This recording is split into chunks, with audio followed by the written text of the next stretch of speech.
strong disapproval for the 25% cumulative increase in electricity and water tariffs set to take effect on January 1, 2026. We'll hear a response from the PRC. Also, Health Minister issues a one-week ultimatum to newly posted doctors to report to the assigned stations following reports that 7 out of every 10 doctors given appointment letters have failed to show up. Later, Minister for Lands and Natural Resources is expected to address the nation this afternoon on the controversial lithium agreement. Our correspondent is there and will bring you details shortly. Many thanks for joining us.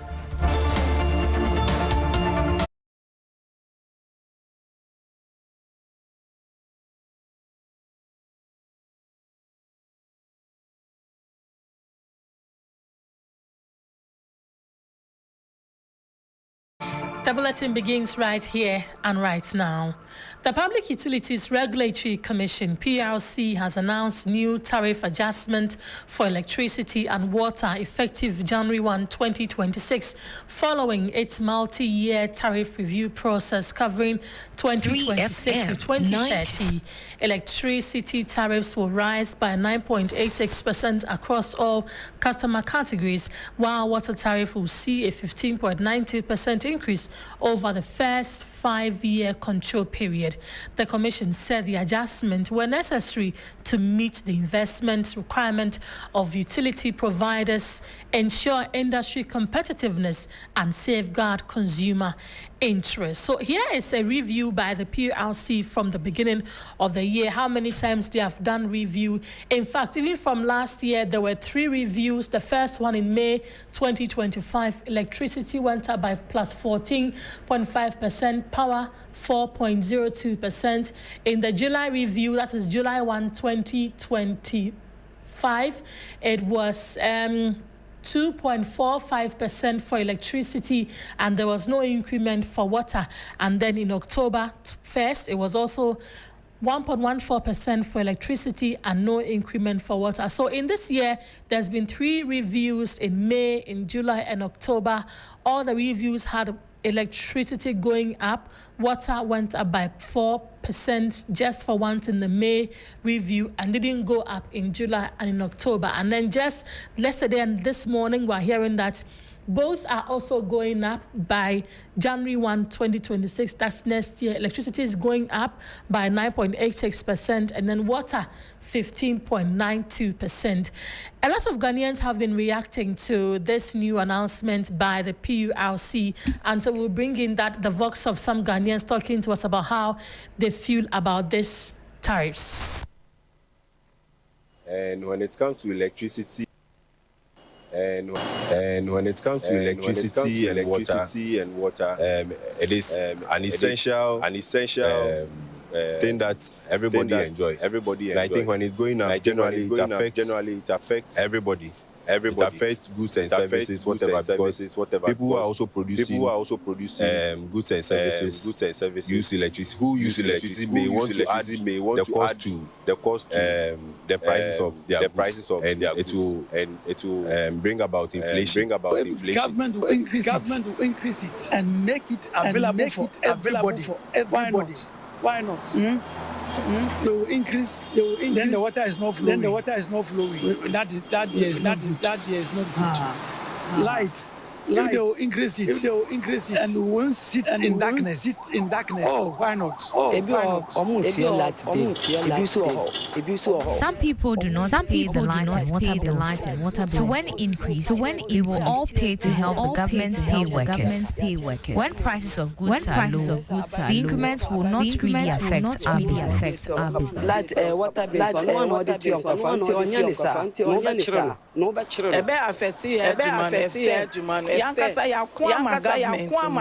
increments will affect our business, but what we want government to do is to reconsider the increment.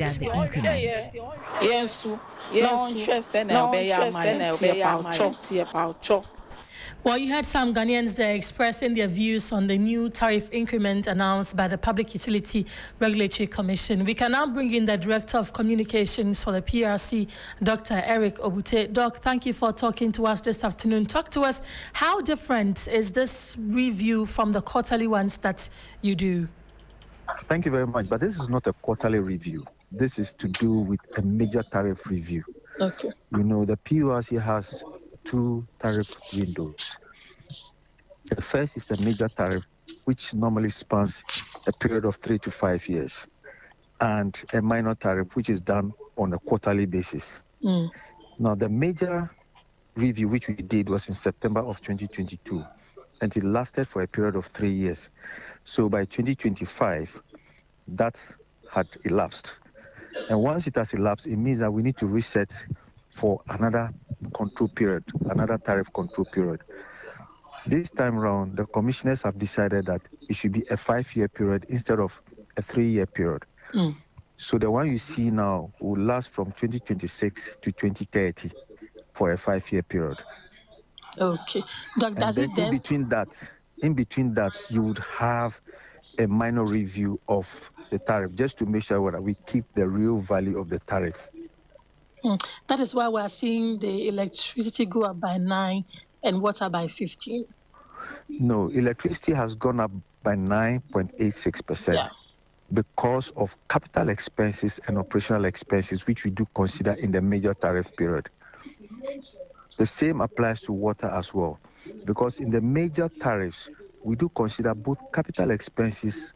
In the case of capital expenses for electricity, we look at their substations, we look at the transformers that they have to buy to make sure that they build up good enough voltages to give a reliability in the provision of electricity.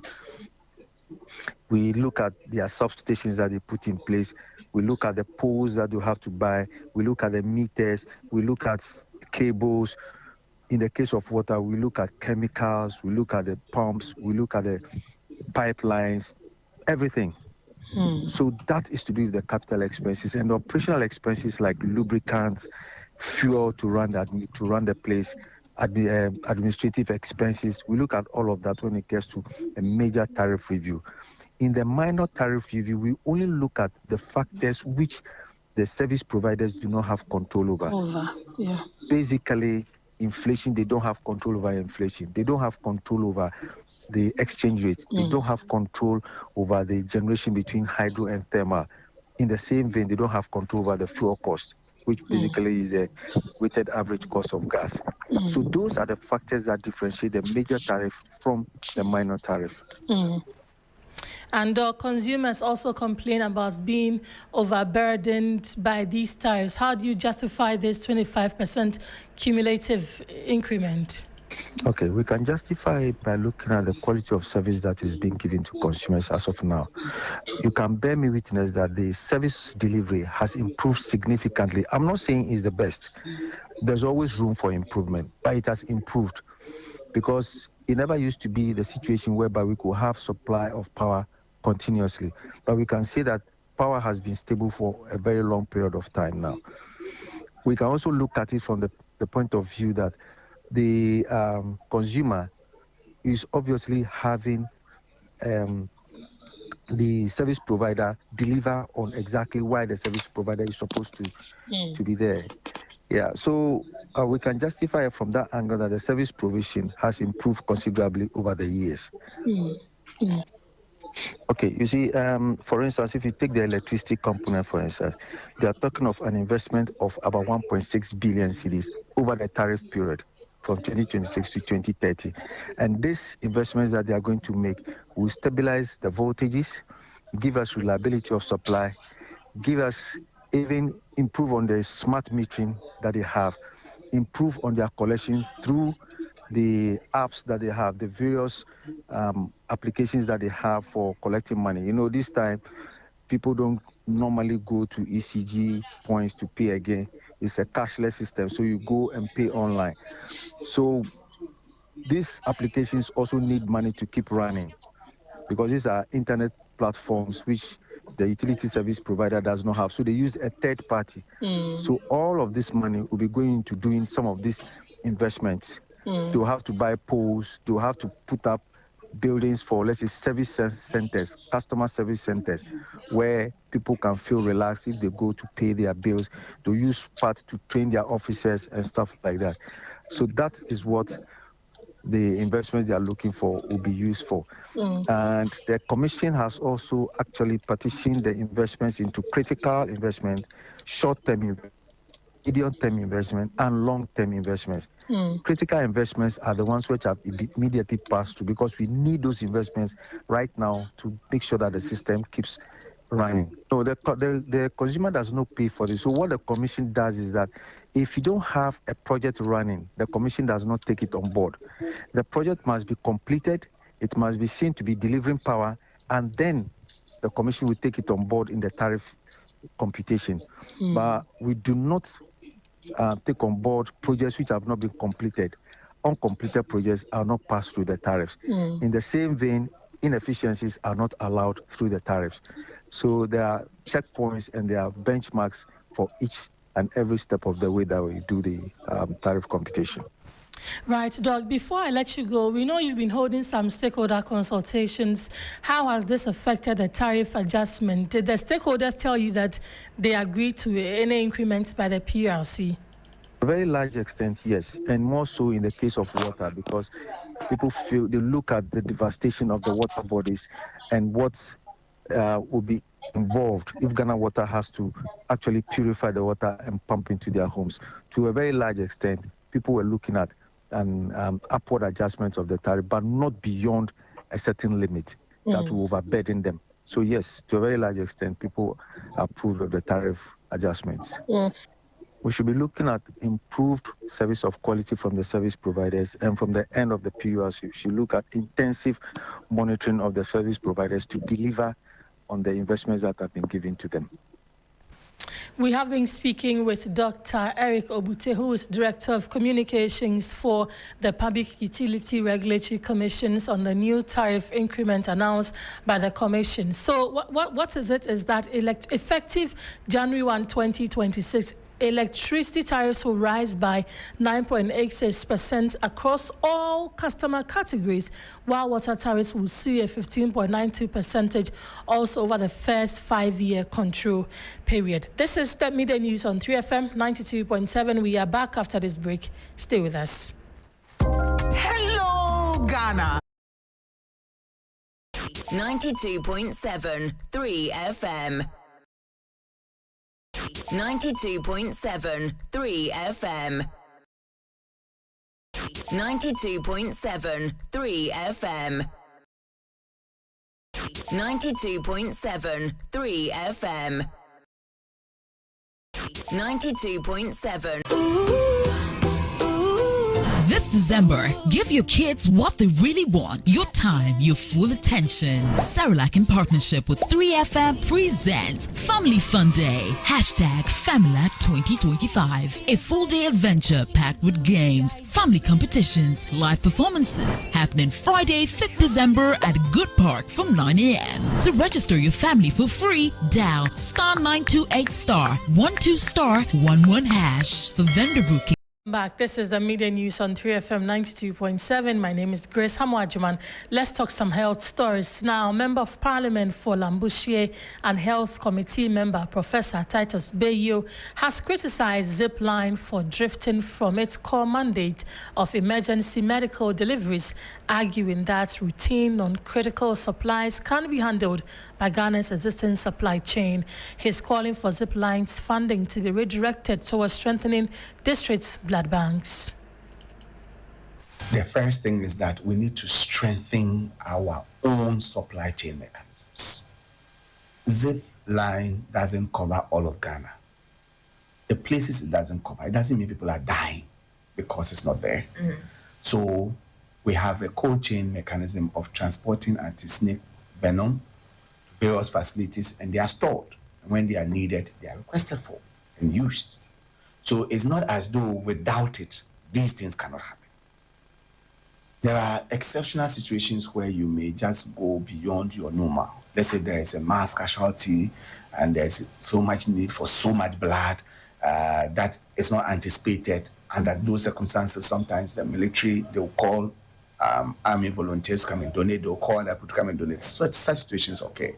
But you don't build a national policy based on only that. You can imagine the number of blood fetches it can buy, my home district, Lambuse, we are just about, this is a district of about 56,000 people. We are just about starting our blood bank.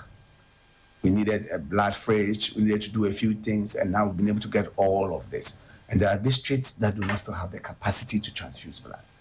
So if Well, but Zipline has mounted a strong defense rejecting claims by critics. The country manager for Zipline Ghana, Daniel Kwekumeki, speaking on 3FM, said Zipline plays no role in determining what items are dispersed, emphasizing that every request is generated by the appropriate health agencies under the Ministry of Health. Yeah, I mean, when I say there's nuance, I think that those are exactly the things that we have to align on, right? Okay. Because technically, for instance, we probably there would be instances where, like, a hospital or a health facility is entirely cut off at a given point in time, could be seasonal. And you could say, oh, every drug delivered to that hospital during that period is an emergency because you need those drugs to attend. But of course, you could also argue differently. So I think that's what I'm saying. That's the deep dive that we require with the ministry to align on those figures. But then to some extent, and I wouldn't say to some extent, I feel like going too much into the discussion, which now I've done to some extent, is almost a trap for us, in the sense that there's missed opportunities to treat, right? We are not responsible for the supply. So why don't we fix that? Then we can see the percentages. Of course, we are very open to having all those discussions around value for money, but I think it has to be holistically.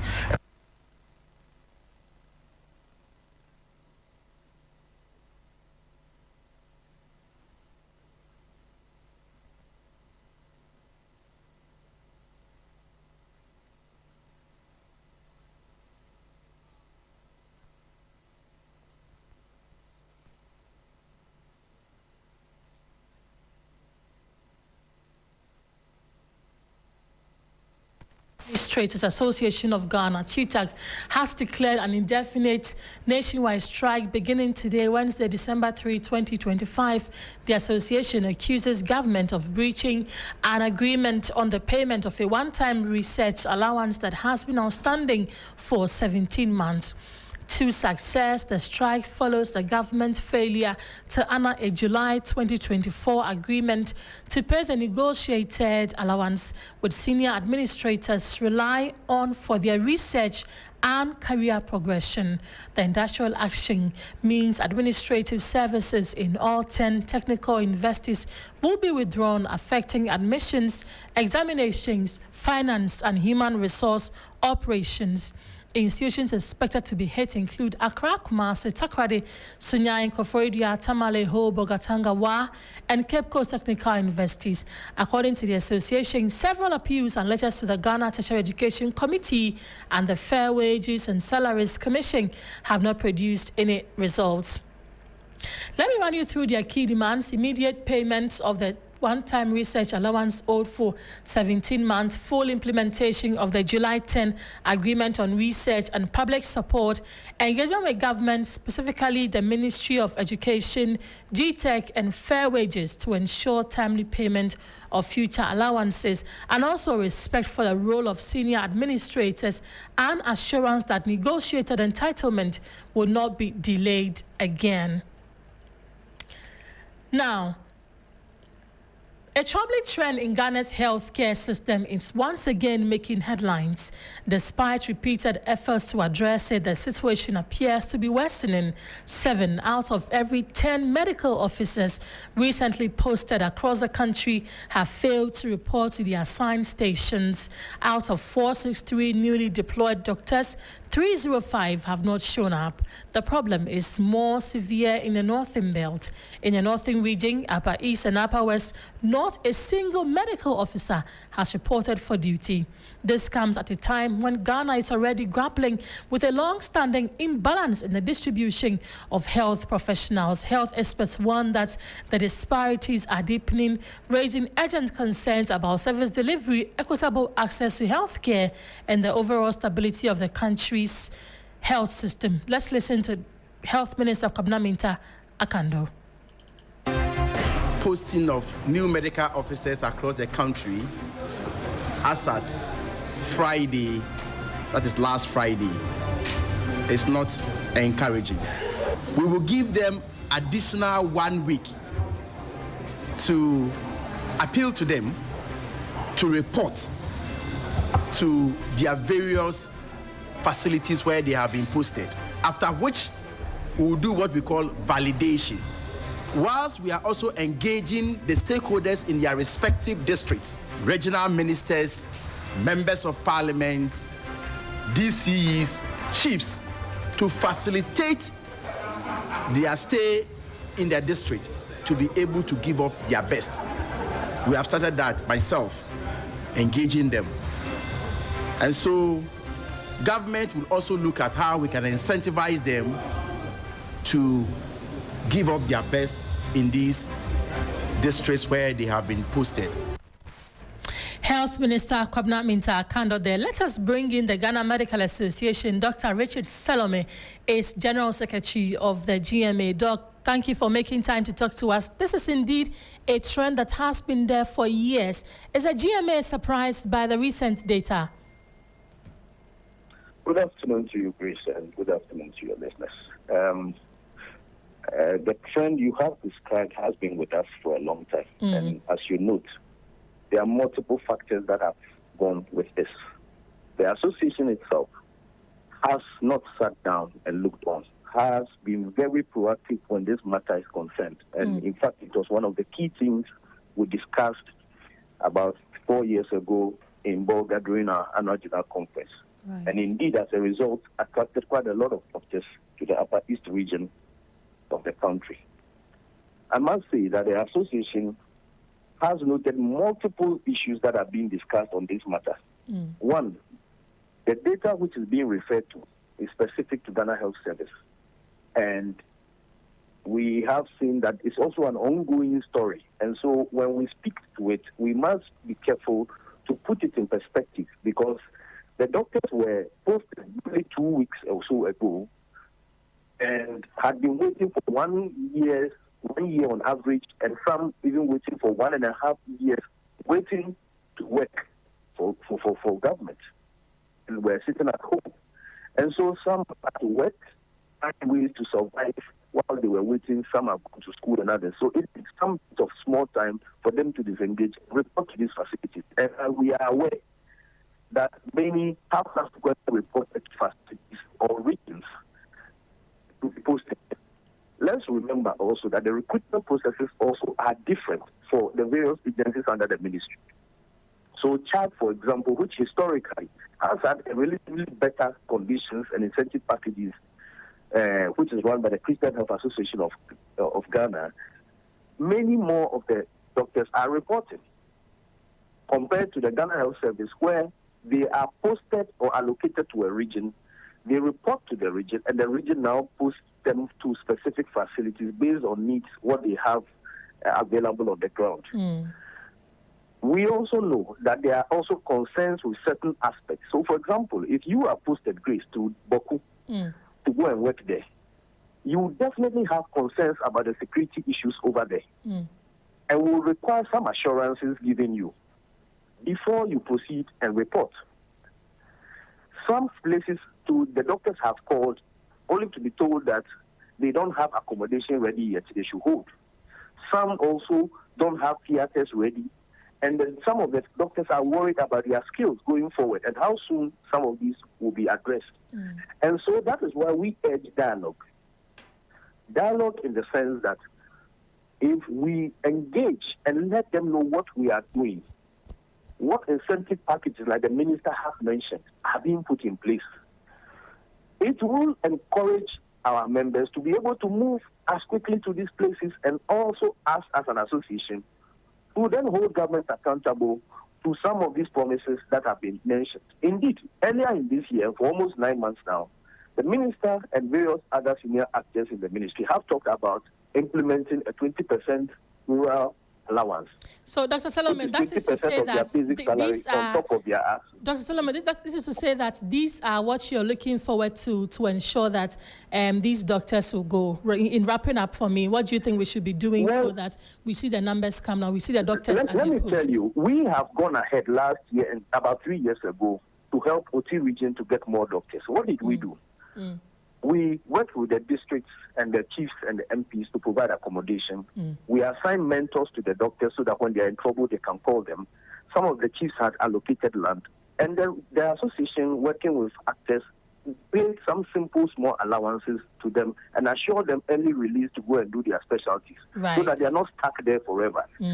Guess what? Out of 2 slots, 7 people applied to go. And the next 2 slots, over 22 people wanted to go. It tells you that it is not only about just posting, but there are push and pull factors and not much is required to attract these people. And this is not only about doctors, but all other health workers. And so let's engage. The GMA is willing to work with the minister, who has also shown some goodwill by stating that he's engaging the districts and the actors. But let's sit, define these issues well, codify them, and then we communicate to our doctors and encourage them to go. And I am sure with the next update, which is by tomorrow, many doctors are already going anyway, but we believe that many more will go and will accept the postings to the places that we want them to go. Right, Doc, thank you for talking to us. Dr. Richard Salome is General Secretary of the Ghana Medical Association. Let's do some other stories now. The Ghana Society of the Physically Disabled is urging government and stakeholders to prioritize access to assistive technology, describing it as essential to the dignity, independence, and full participation of persons with disabilities across the country. In a statement to mark the International Day of Persons with Disabilities, the group said assistive tools such as wheelchairs, prosthetics, hearing and visual aids, digital self devices, communication applications, and adaptive learning resources remain out of reach for many Ghanaians who need them to fully integrate into society. And Minister for Communication, Digital Technology and Innovation, Samuel Nate-George, has defended the introduction of 15 new legislations aimed at sanitizing Ghana's cyberspace. According to him, the new legislations, including the Misinformation and Disinformation Bill, will create clear standards for responsible digital behavior without hindering innovation. His comments on TV3 New Day come on the back of claims of stifling free speech and abusing press freedom. And that's the reason why one of the new legislation we are bringing is the Misinformation and Disinformation Bill, so that people are careful the kind of information that they put out. You cannot just sit there and peddle untruths. Look, I keep saying that legislations are not Mills and Boons novels. You don't read them like that. They're pieces of law. And some of the things people are screaming about are not new provisions. They're already in the existing act. We are strengthening the act. And look, we are being transparent because we want public input. So my point is simple. If you think there's a provision in the legislation that's 0 drafts, submit your inputs. We've received over 300 inputs across all the legislation. We're going to consider all of them, insert those that add and strengthen our legislation, and then publish the new drafts as well before we take it to cabinet. How can you have technology without standards? They say, oh, Zamjord is stifling innovation in Ghana. What innovation do you have here that the US doesn't have? Yet those who are your AI tools you are using today to do your own innovation are based on what other people in the US and in China have done. In China and the US and the EU, they have standards for innovation. You say that here in Ghana, oh, it should be the Wild West. There should be no standards. Anybody at all should do anything. We are not going to stifle innovation, but innovation must be responsible. With more power comes more responsibility. So artificial intelligence gives you more power, more computing, power. We must make sure that that power is used responsibly. If you have nothing nefarious, if you have nothing sinister, you have nothing whatsoever to fear from regulation. Minister for Communication, Digital Technology and Innovation, Samuel Nate-George, ending the media news on 3FM 92.7. My name is Grace Hammoah-Agyeman. Many thanks for joining us. Bismarck Awisa standing by to bring us the latest in the world of business. Good afternoon.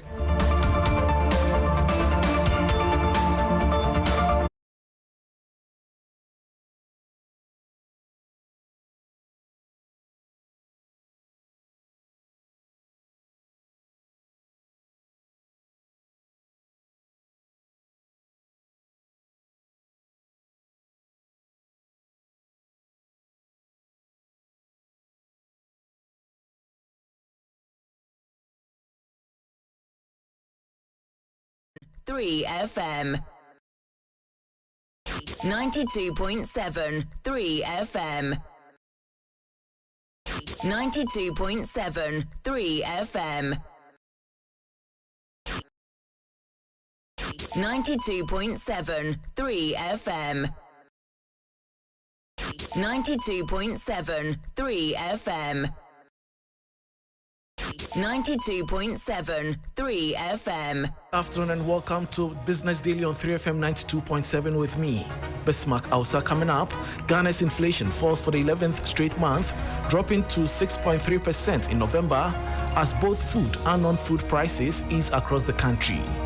Also ahead, Ghana reference rate drops sharply to 15.9% for December after major policy shift and market improvements easing borrowing costs for households and businesses.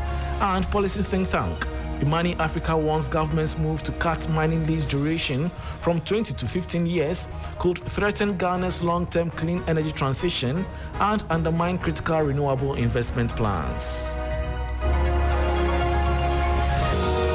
Policy in the mineral space could end up hurting the decarbonization initiative in the sense that if a power purchase agreement exceeds 20 years or is 20 years and my lease is 15 years, there's always that uncertainty.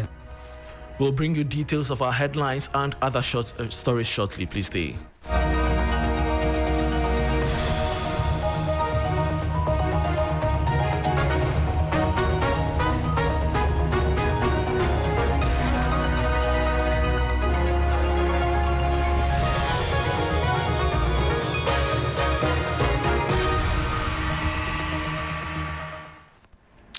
Thanks for your company. Now to the details.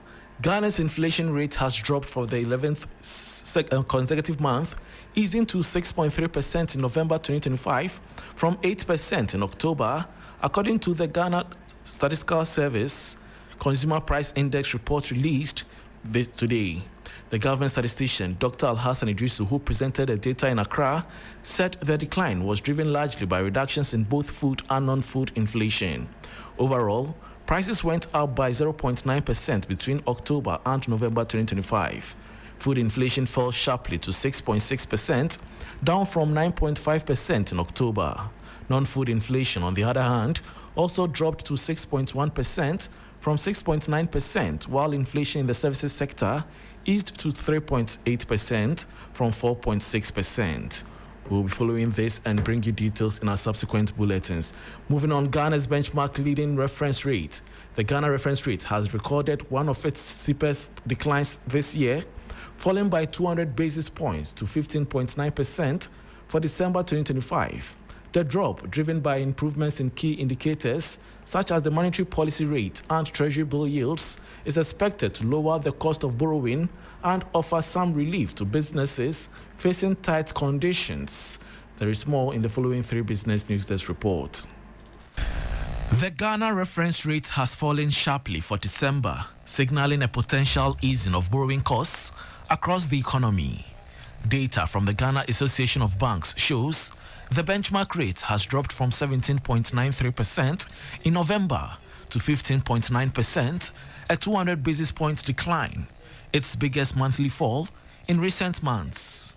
The reduction follows improvements in major market indicators used in calculating the GRR, including the monetary policy rate, treasury yields, and interbank market rates.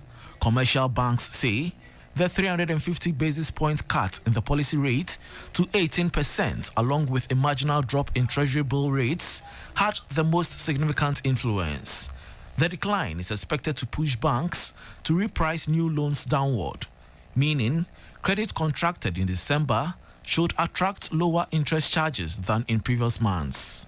Borrowers on fixed-rate loans will remain unaffected, but those on variable rate agreements may see slight adjustments depending on their bank's pricing model. The fall comes amid a liquidity squeeze that has made credit access difficult for many firms. However, the latest monetary policy report shows signs of improvement, with average lending rates easing from 26.6% to 24.2%. The Bank of Ghana also reports continuing declines in money market yields, particularly the 91-day Treasury bill rate, which dropped from 13.4% in July to 10.3% in August 2025. Introduced in 2017 to provide a transparent benchmark for pricing loans, the Ghana reference rate remains a central guide for determining lending rates across the financial sector. And that was a 3 Business News Desk report on Ghana reference rate dropping sharply to 15.9% for December after major policy and market improvements. Moving on, policy think tank Imani Africa is a leading voice on governance and natural resource policy, is warning that the government's plan to shorten mining leases from 20 years to 15 years could undermine Ghana's clean energy transition. Officials say the review is aimed at improving regulation and efficiency in the sector, but analysts caution that the change could disrupt long-term renewable energy investments that Ghana needs to cut emissions. The mining industry is one of Ghana's largest energy consumer and a major source of carbon emissions. Its role is considered central to the country's energy transition plan. At a workshop on governance and accountability for climate adaptation and energy transition, Senior Research Associate at the Imani Center for Policy and Education, Dennis Asare, said the policy shift could create uncertainty. He added that renewable energy projects such as solar and wind often rely on power agreements that last at least 20 years, far longer than the proposed lease period. A policy in the mineral space could end up hurting the decarbonization initiative in the sense that if a power purchase agreement exceeds 20 years or is 20 years and my lease is 15 years, there's always that uncertainty and risk. Mr. Asare also noted that many mining firms follow energy transition plans set by their foreign parent companies, which may not match Ghana's infrastructure or policy pace, leading to delays in adopting cleaner technologies. In order to ensure that these mines actually deliver adaptation and also contribute to achieving our national plan, we need to create stronger incentive structures, like allow the net metering to work, address all the problems, and even more so ensure that we create supportive tax frameworks. The government has not yet responded to these concerns, but with mining contributing a significant share of national revenue and carbon emissions, analysts say policy alignment and investor confidence will be critical to Ghana's chances of meeting its climate commitments. And that was a report by my colleague Michael Ogbodu. Before we go, the Aboso-Okai Spare Parts Dealers Association has strongly denied claims by Minority Leader Alexander Hammoah-Agyeman that its members are disappointed in President John Dramani Mahama for not abolishing import duties on spare parts in the 2026 budget. In a statement, the association described Hammoah-Agyeman's comments as inaccurate and misleading. While acknowledging that the import duties remain, the association highlighted that recent government interventions have provided meaningful relief.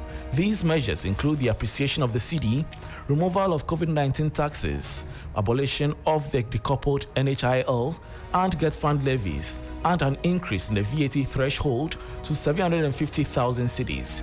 The dealers stated these developments are warmly welcomed and urged the public to disregard any attempt to misrepresent its position or create tension in the government. And that brings us to the end of Business Daily on 3FM 92.7 with me, Bismarck Ausa. For more business stories, please check out our website